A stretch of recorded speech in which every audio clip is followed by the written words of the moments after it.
Donc on va terminer cette journée libre en fait avec une conférence sur Microscope.js par Benjamin Heinz et Emeric Stoff. Bonsoir à tous. On est là pour vous présenter un petit outil qu'on est en train de concevoir avec Emeric. Donc on est venu là pour en parler un petit peu. Alors qu'est-ce que c'est? La petite phrase bateau, c'est un générateur d'applications web basé sur Node.js. Alors on va se présenter. Je vous présente du coup Benjamin Heinz, qui est le créateur et l'initiateur de Microscope.js. Benjamin est donc développeur .NET et JavaScript à l'entreprise Almeris. Et vous pouvez le retrouver sur GitHub, sur github.com/bhtz, et le suivre sinon sur Twitter, @benjamin_bhtz. Et je vais vous présenter donc Emeric Stoff, qui est donc développeur web Java Spring aussi chez Almeris. Vous pouvez le retrouver sur GitHub, github.com/sirem, et sur Twitter avec @sirem63. Ouais.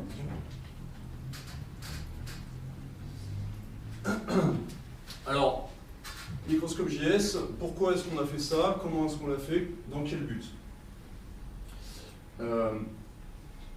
Comme vous l'avez vu dans nos petites présentations, on vient chacun de deux mondes du développement web un petit peu opposés. Emeric en Java et moi en .NET. À la base, je travaillais pas mal en JavaScript donc à Almeris. J'ai voulu retourner un petit peu vers des eaux un peu plus open source venant du .NET.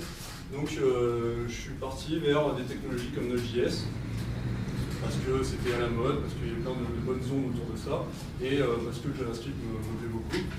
Donc j'ai voulu retrouver un petit peu ce côté open source.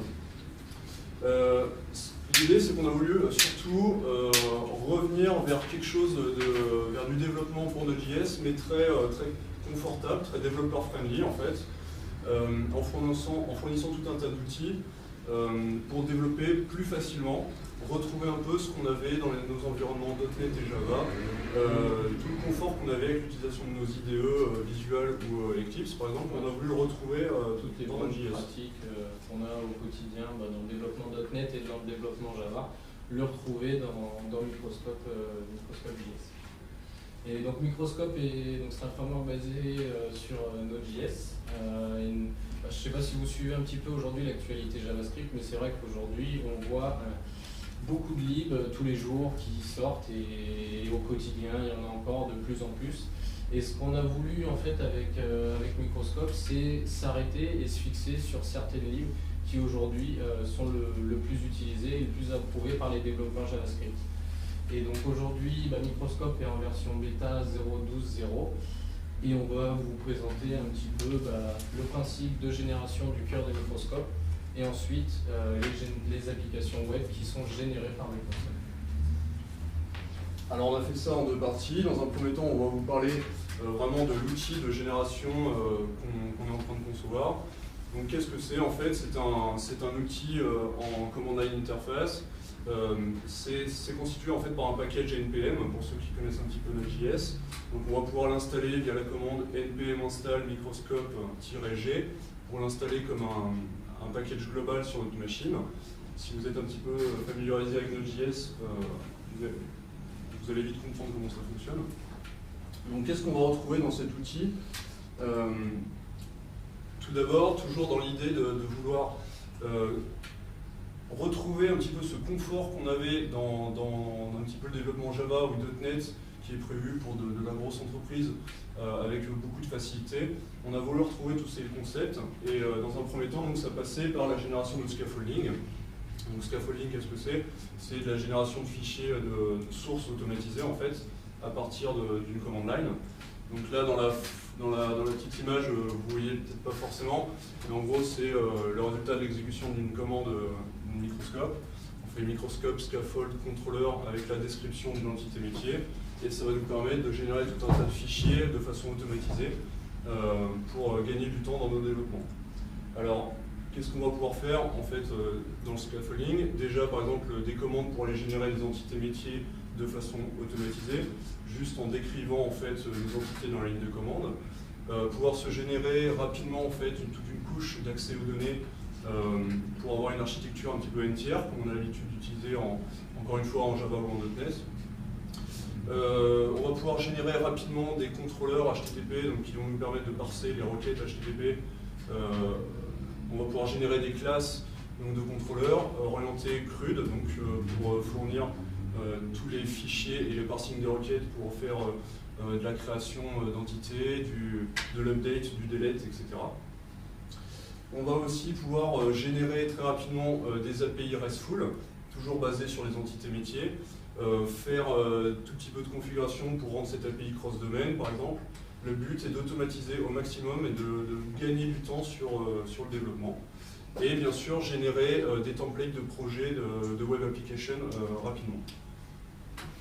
Voilà. Et donc une fois que vous avez, via le CLI, généré votre première application, après ce qui vous reste à faire, c'est de vous brancher sur votre base de données pour gérer votre accès aux données. Donc là, Microscope vous fournit donc 2 commandes de base pour la gestion de la base de données. Donc la synchronisation avec le Microscope DB5 qui va vous permettre, une fois votre application générée, soit de faire du create de base de données ou de l'update si votre base existe déjà. Et la deuxième commande, c'est le database drop, donc Microscope DB drop, qui va vous permettre de dropper votre database. Et donc aujourd'hui, les bases de données qui sont supportées, donc c'est du MySQL, du PostgreSQL, du SQLite et du MariaDB.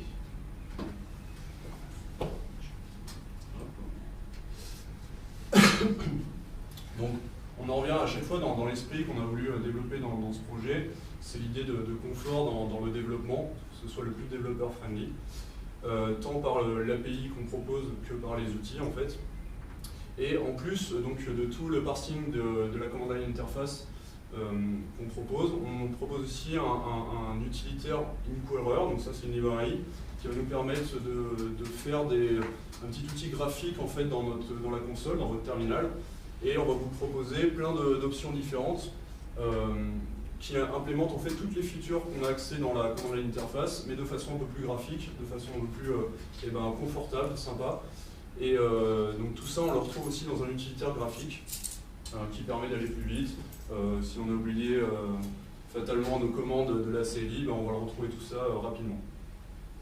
C'est vraiment l'esprit de Microscope en fait. C'est vraiment essayer de retrouver toutes les choses qui, dans les autres langages, dans les autres frameworks, dans Ruby, dans Java, dans tout ça, toutes les choses, les outils qui sont pratiques et qui vont vous faciliter la tâche à développer.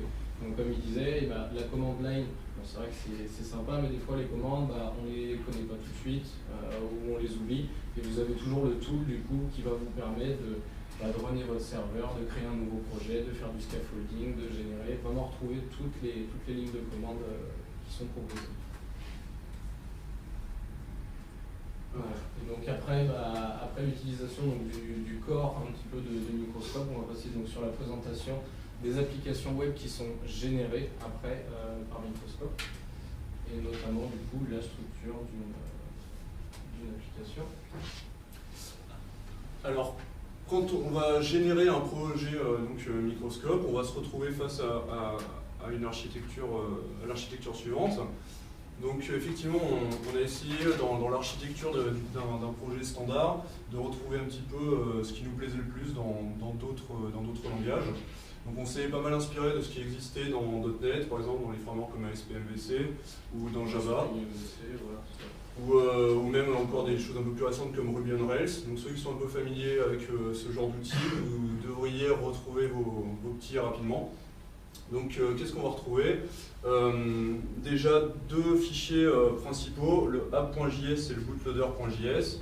Donc l'app.js en fait, qu'est-ce que c'est? C'est le point d'entrée de notre application. C'est là où on va retrouver les configurations qui vont permettre de lancer notre serveur web. Et le bootloader, lui, son rôle, il sera instancié par notre point d'entrée. Et son rôle, ça va être de charger dynamiquement toutes les classes de contrôleurs, d'API, etc. sans avoir à faire de la configuration, à les référencer quelque part. Donc l'esprit aussi, toujours dans la simplicité, c'est de faire de la configuration de faire de la convention plutôt que de la configuration. Donc on a développé quelques utilitaires pour faire ça plus rapidement. Donc dans le dossier app, en fait, on va avoir vraiment la structure des sources de notre projet. On va retrouver dans API des classes qui vont nous permettre de faire des API contrôleurs. Un dossier, on va avoir nos assets, images, JavaScript ou Stylus. Un dossier contrôleur où on aura nos classes de contrôleurs HTTP. Un dossier pour faire le Data Access Layer, en fait, comme un petit peu une DAO en Java ou une couche Service Repository en .NET. Une couche modèle où on va retrouver nos entités métiers. Et une couche vue où on va avoir en fait nos templates EJS qui vont nous servir à compiler notre HTML et les restituer dans nos responses HTTP. On va retrouver aussi un dossier où on va avoir la configuration. Donc les configurations sont minimes. Ici on va juste décrire c'est un fichier JSON en fait où on va décrire la configuration pour notre base de données de connexion. On va retrouver une couche DB qui va regrouper les classes de connexion à la base de données et un fichier qu'on appelle le DB context en fait, qui est le contexte d'accès à notre base de données, qui va centraliser un petit peu toutes nos entités métiers et fournir une couche d'accès sur nos entités métiers. On va retrouver aussi des grunt tasks, on s'appuie sur grunt pour fournir un petit peu des outils de build, de compilation de nos assets, etc. On va retrouver une couche middleware qui va venir fournir des classes en fait, qui vont s'intercaler entre nos requêtes HTTP. L'idée c'est de fournir des filtres pour par exemple aller regarder quel type de device vient nous requêter, regarder est-ce qu'on a bien un utilisateur en session, fournir des filtres en fait, sur certaines de nos méthodes pour filtrer par user identifié, etc. Et un dossier public en fait, où on va exposer tous nos fichiers statiques pour qu'ils soient après requêtés, comme par exemple nos CSS, nos JavaScript, minifiés, etc. Hop. Voilà, donc comme on vous disait, le but c'est de se baser sur ce qui existe déjà et ce qui a été approuvé. On ne veut pas réinventer la roue.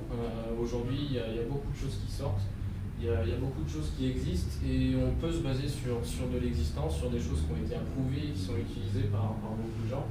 Et on ne veut pas réinventer la roue dans les projets générés, mais on veut, nous aussi, dans le développement de Microscope, on ne veut pas réinventer la roue non plus. On veut aller au plus vite, à l'essentiel et pouvoir proposer des fonctionnalités le plus rapidement possible.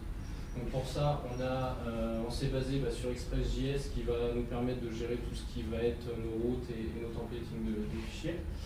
On utilise l'ORM Sequelize pour tout ce qui va être accès aux données. Quand vous générez une application, vous avez déjà de base les utilisateurs et une authentification qui est gérée via Passport.js. Et on a choisi Passport parce que ça vous permet aussi d'ajouter d'autres providers comme les Facebook Connect, Twitter Connect assez facilement dans vos applications. Ensuite, on utilise Bower pour toute la gestion dépendances front-end, comme les dépendances Stylus par exemple. Donc Stylus qu'on a choisi comme préprocesseur CSS. Stylus, pourquoi Stylus et pas un autre? Stylus est basé sur Node.js et fait pour Node.js, contrairement à Sass par exemple qui lui va avoir des dépendances sur Ruby.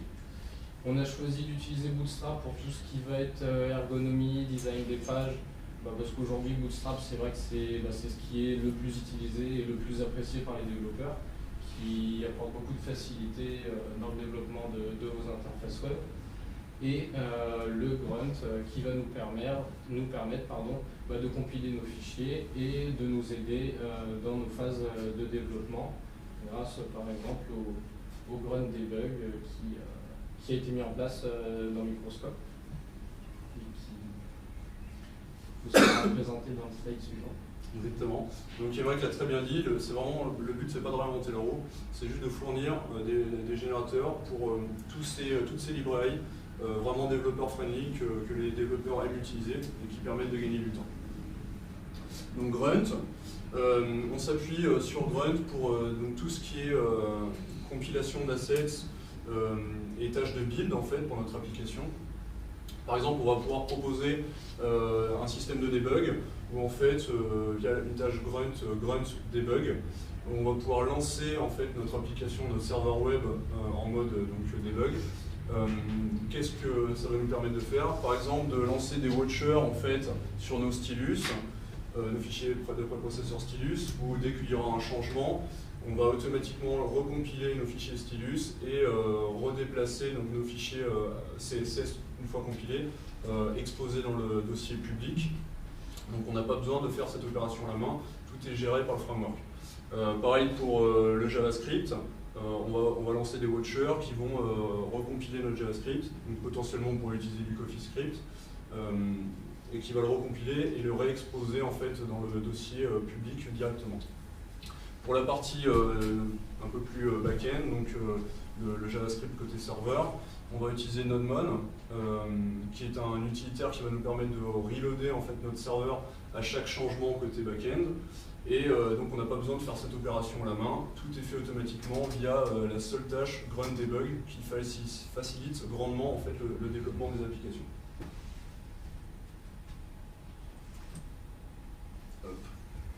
Donc aujourd'hui vous pouvez retrouver Microscope sur le site microscopejs.com sur lequel vous retrouverez le lien du GitHub.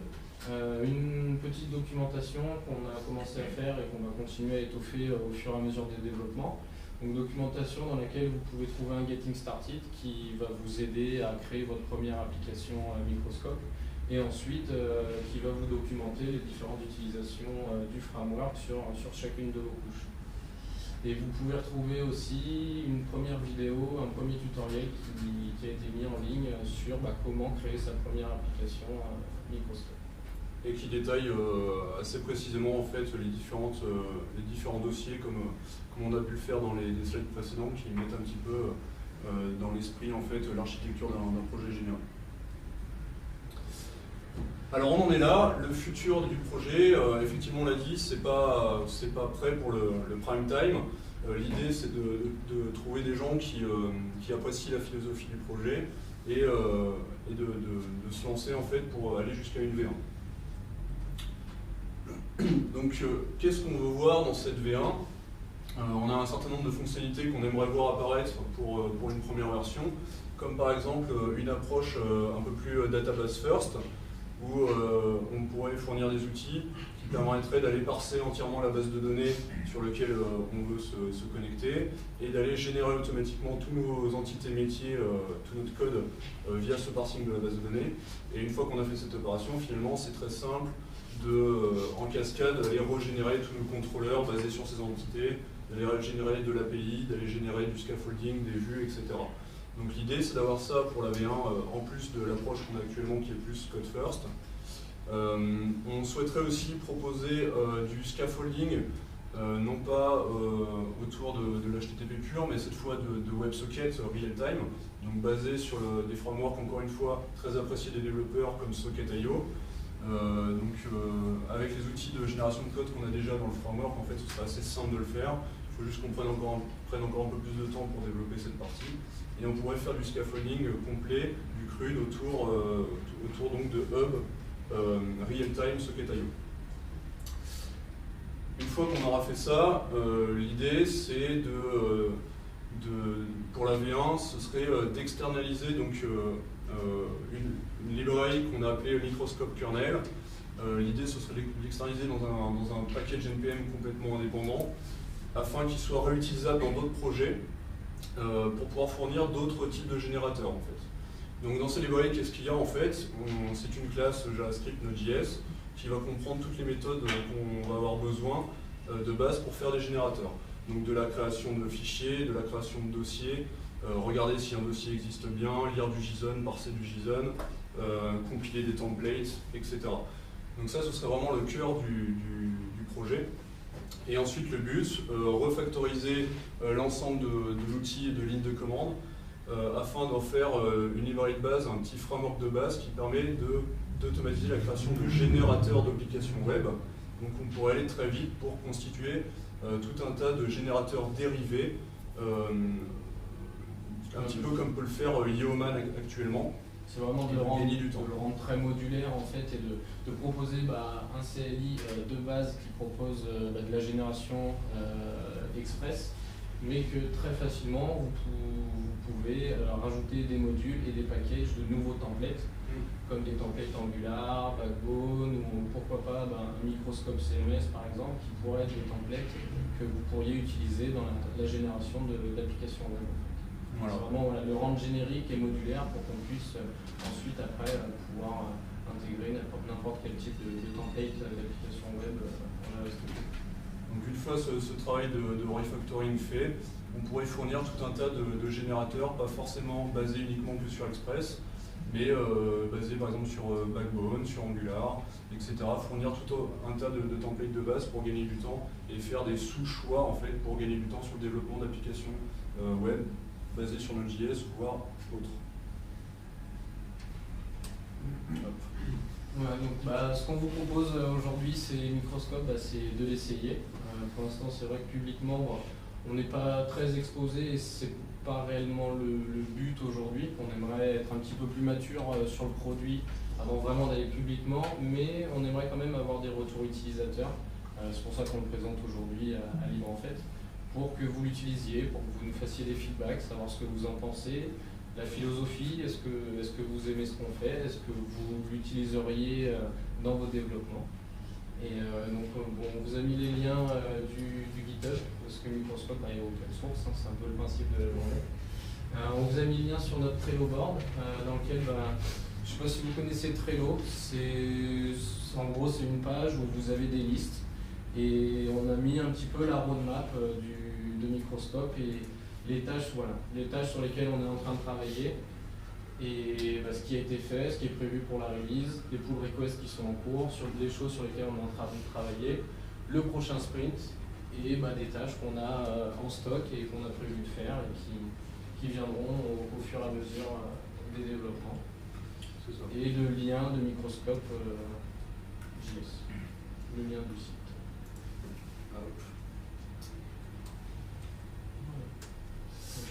Si vous avez des petites questions, avant qu'on vous fasse une petite démo de Microscope. N'hésitez pas. J'ai une question. Vas-y.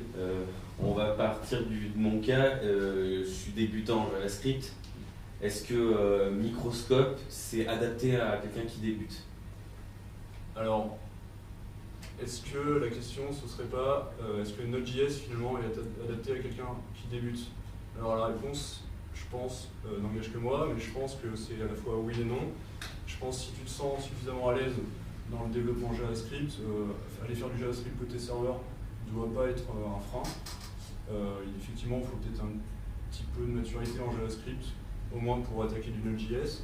Par contre, encore une fois, l'idée dans Microscope, c'est de faire quelque chose qui ressemble beaucoup en fait à ce que tous les développeurs connaissent.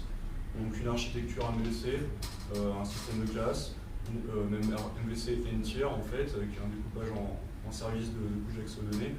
Donc tout ça finalement ressemble beaucoup à ce qui existe déjà. Que ce soit dans .NET par exemple, dans Ruby on Rails, on retrouve des similitudes avec des environnements Java. Donc en fait, on a voulu être le plus cohérent possible, venant de deux mondes de développement différents. Je suis développeur Java Spring spécialisé plus dans le web. Du JavaScript, moi j'en faisais côté front pour gérer toutes mes vues. Et je connaissais pas trop tout ce qui était JavaScript côté serveur et tout ça. Et quand Benjamin m'a présenté son projet, et que ça m'a plu du coup, et que j'ai commencé à rentrer dans le projet un peu et à regarder comment ça marche, je trouve qu'on rentre assez facilement quand même, on arrive à rentrer facilement dans Microscope et comprendre. Alors, il faut certaines bases en développement, je pense.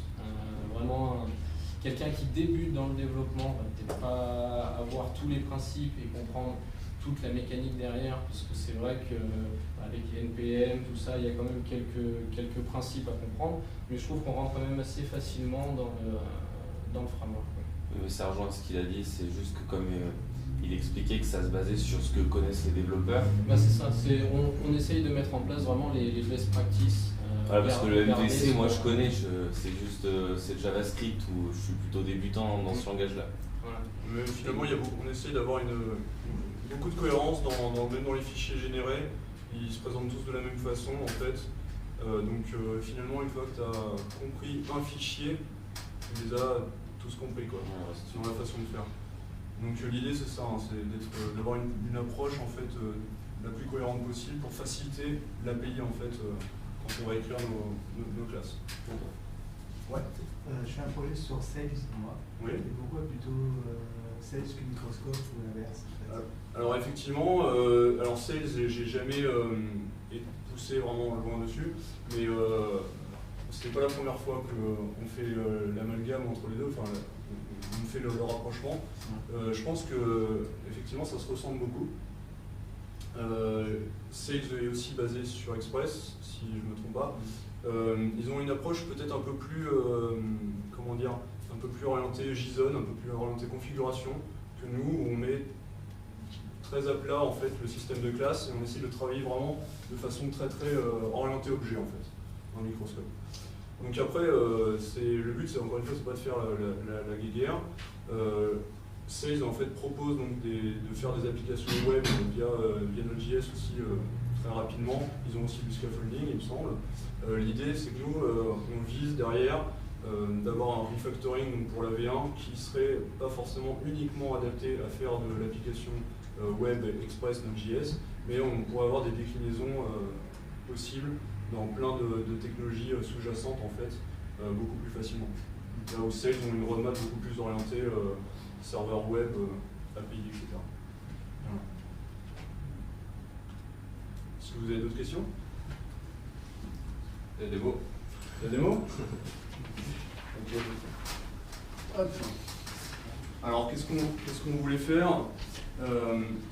Pour la démo, on va générer un premier projet en fait avec l'outil. Donc pour faire ça, en fait, il vous faudra d'avoir installé bien sûr Node.js. Je vous épargne l'installation étant donné que je l'ai déjà fait. Sous Windows, c'est très facile, il suffit d'installer le Node.js.exe. Et ensuite, vous lancez la commande npm install microscope espace-g pour installer le package en global sur votre machine. À partir de là, vous avez accès donc au tool, enfin au programme Microscope en lui-même dans votre terminal via la commande microscope et toutes les déclinaisons qu'il y a avec. Donc, par exemple, on va pouvoir faire microscope. Et là, on va avoir accès donc à l'outil InColor en fait, qui va nous proposer directement toutes les solutions. Je ne sais pas si vous voyez très bien dans le fond, mais donc du coup là c'est que voulez-vous faire? Run server, new project, generate, scaffold, database ou exit. Voilà, donc nous ce qu'on veut faire c'est créer un nouveau projet, donc on choisit new project. Là l'utilitaire nous demande quel est le nom de notre projet, on va l'appeler libre en fait. Tu peux zoomer un peu avec les télécommandes. Oui, c'est vrai qu'on voit pas très bien. On va choisir donc de générer un projet libre en fait. Alors, où est-ce qu'il s'est mis? Mets-toi bien en face, la télécommande. J'ai pas ouvert mon shell au endroit. On va le faire là. Livrage. Je vais le créer sur le bureau, mon projet. Donc hop, Je recommence encore ou c'est bon? donc Microscope Tool, je choisis New Project. On a dit donc libre en fait. Hop. Donc voilà, là il nous a bien créé sur mon bureau en fait. Là, je vais essayer de vous montrer le projet libre en fait. Avec toute l'architecture qu'on a décrite tout à l'heure de projet. Donc je vais juste me rendre dedans. CD libre en fait. Et là, il me reste à installer donc les dépendances Node.js via la commande npm install, qui va installer en fait toutes les librairies externes via le package manager, comme un peu on peut le faire via Nuget ou Maven ou les Ruby Gem, etc. Donc là, c'est le système de package natif de Node.js qui est compris dedans. Donc, on va laisser faire le npm qui va nous installer nos dépendances, et pendant ce temps-là, on va laisser créer une base de données. Voilà. Base de données. Il est lancé.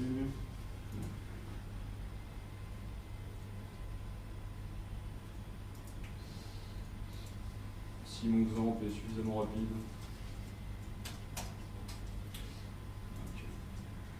Hop. 1, 2, 3, 4. Pas loin. C'est 4 heures. Donc je vais créer une base de données libre en fait. Libre en fait. Hop. Je vais retourner à mon projet. Qui finit d'installer toutes ces dépendances. Donc le réseau est pas des plus rapides. C'est quoi? C'est tous les projets Node.js que vous avez intégrés dans Microscope? C'est toutes les librairies en fait qu'on va avoir besoin dans notre projet. En fait. Donc une fois que j'ai des dépendances Node.js à proprement parler, on va utiliser aussi Bower pour installer toutes les librairies front. Donc ça va comprendre du jQuery, du Require, du Angular, des choses comme ça. Tout un tas de librairies qu'on propose de base dans les projets. Donc Bower install. Pareil, il fait son petit schmilblick interne. Il va aller récupérer tout ça. Donc Require, Toaster, des dépendances CSS comme Animate, des choses comme ça. Donc une fois qu'on en est là, on va aller éditer notre projet. On va aller juste éditer un fichier de configuration qui est celui de configuration de la base de données. Donc je prends mon projet, je vais dans les configs, database.json, et là j'ai juste à changer les configurations de connexion à ma base de données. On a dit qu'elle s'appelait libre en fait. Donc là on a une configuration pour aller vers sur du MySQL. Mon utilisateur, mon mot de passe, qui n'est pas 1, 2, 3, 4 mais pas loin. Et à partir de là, la liaison va se faire automatiquement et on va pouvoir rappeler notre utilitaire Microscope Tool ou en faisant directement Microscope espace DB espace sync, Microscope Tool. Je vais choisir dans Database.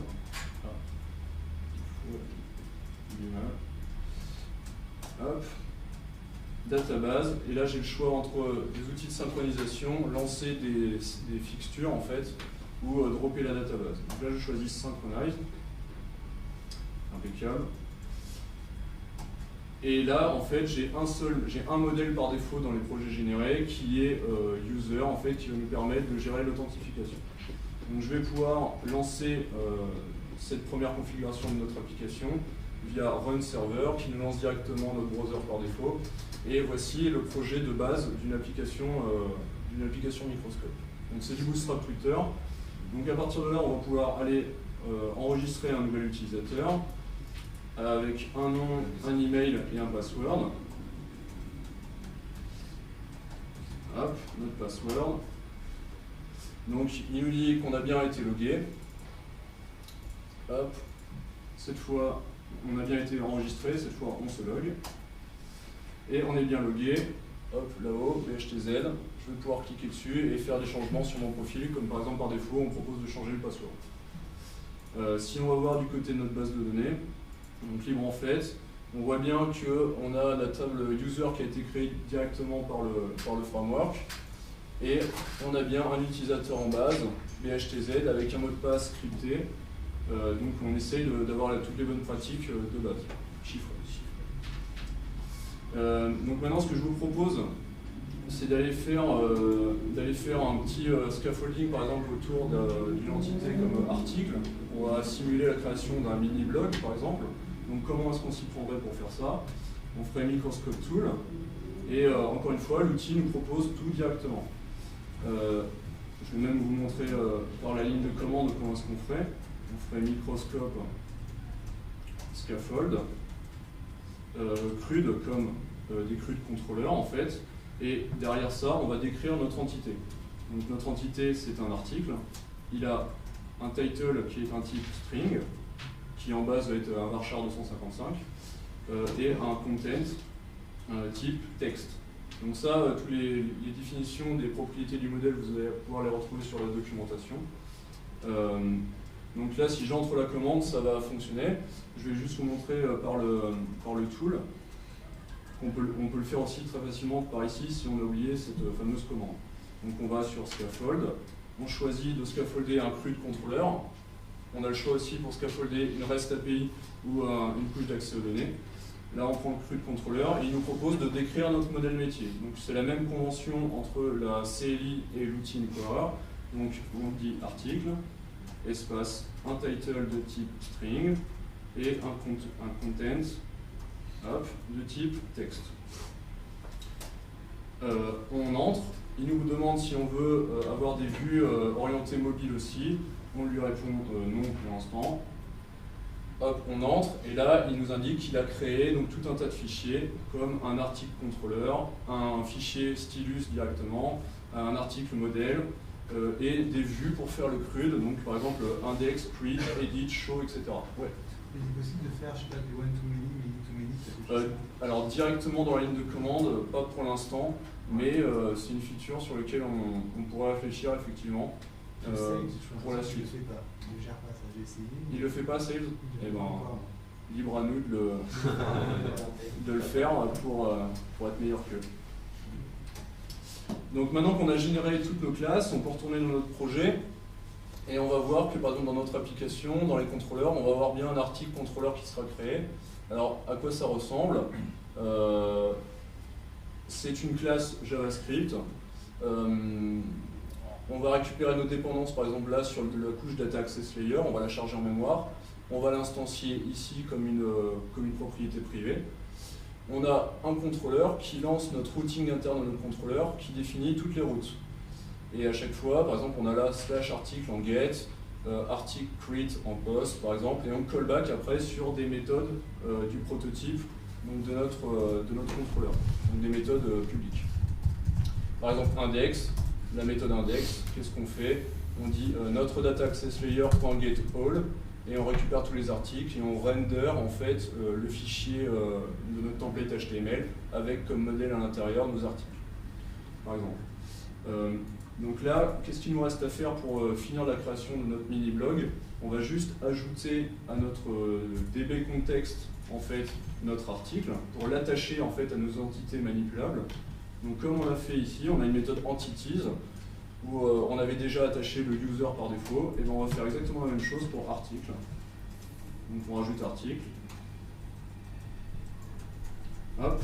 Et maintenant il est attaché à notre contexte de base de données, et on n'a plus qu'à redemander une synchronisation avec la base de données. Donc comment est-ce qu'on fait? Microscope tool, database et synchronize. Il nous fait la synchronisation. On peut aller voir sur notre base de données, hop, un petit refresh, et on a bien notre table article qui a été créée avec toutes les propriétés qu'on lui a demandées. Donc on a un ID en clé primaire, notre title qui est un varchar 255, un content qui est un type texte, et deux propriétés dites timestampable, created at et updated at qui est géré directement par le framework. En fait. Et donc maintenant, il ne nous reste plus qu'à lancer notre outil, Microscope Tool, Run Server. Et si on va sur, cette fois, la route /article, on a bien notre route article qui répond, où ici on a la liste de tous nos articles. Donc on peut faire New Article, remplir notre formulaire, test. Donc on voit bien qu'il y a un input type texte en fait pour le title et une text area pour par exemple pour le contenu qui correspond en fait à ce qu'on lui avait rentré dans la ligne de commande. On met save et on a notre premier article qui est créé et on va pouvoir faire du CRUD dessus, donc l'éditer, le supprimer, etc. Si je veux le supprimer, boum, voilà, il apparaît. Voilà, donc vous avez l'exemple d'une première application qui peut être générée. Vous avez là un bon aperçu de ce qu'on peut faire, au moins dans la génération automatisée de fichiers pour gagner du temps sur la création de projets web avec Node.js. Voilà. Je reste